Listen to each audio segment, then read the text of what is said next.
সবাই আল্লাহর অশেষ রহমতে ভালো আছেন, সুস্থ আছেন। এই চ্যানেলে আরেকটি গুরুত্বপূর্ণ ভিডিওতে আপনাদেরকে সবাইকে স্বাগতম।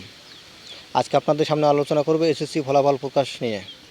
তার আগে ভিডিওটি শুরু করার আগে আপনাদেরকে অনুরোধ জানাই, যারা এই চ্যানেলে একদম নতুন তারা অবশ্যই চ্যানেলটি সাবস্ক্রাইব করে পাশে থাকা বেল আইকনটি প্রেস করে দিন। আর যারা ইতিমধ্যে সাবস্ক্রাইব করেছেন তাদেরকে জানাই অসংখ্য ধন্যবাদ। এসএসসি ফল প্রকাশের সম্ভাব্য সময় জানালো বোর্ড।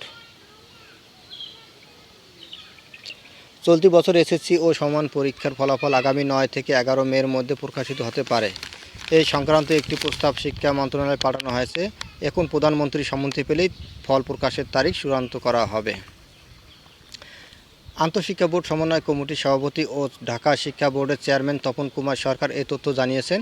তিনি বলেন, ফল প্রকাশের সম্ভাব্য তারিখ নির্ধারণ করে এ সংক্রান্ত প্রস্তাব শিক্ষা মন্ত্রণালয়ে পাঠানো হয়েছে। 9, 10 ও 11 মে এই 3 তারিখের মধ্যে যে কোনো একদিন ফল প্রকাশের জন্য প্রস্তাব দেওয়া হয়েছে। তবে সব কিছু নির্ভর করছে প্রধানমন্ত্রীর সম্মতির উপর। জানা গেছে, গত 12 মার্চ এসএসসি ও সমান লিখিত পরীক্ষা শেষ হয়েছে। সে হিসেবে 12 মের মধ্যে এসএসসির ফল প্রকাশ করা হতে পারে। ইতিমধ্যে পরীক্ষকরা খাতা মূল্যায়ন শেষ হয়েছে, ফল তৈরির কাজও প্রায় শেষ।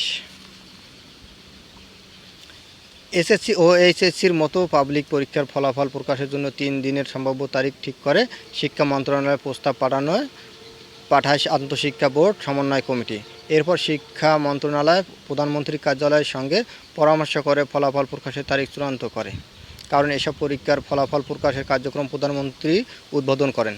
ফলে তিনি যেদিন সময় দিতে পারেন সেদিনই ফলাফল প্রকাশ করা হয়। এবার এসএসসি ও সমমান পরীক্ষায় অংশ নেওয়ার জন্য 20,24,192 জন শিক্ষার্থী ফর্ম পূরণ করেছেন।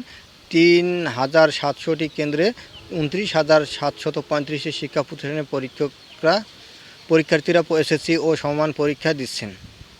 16,6,879 জন পরীক্ষার্থী এসএসসি, 2,90,940 জন পরীক্ষার্থী দাখিল ও 1,26,337 জন পরীক্ষার্থী এসএসসি ও দাখিল পরীক্ষা অংশ নিতে ফর্ম পূরণ করেছেন।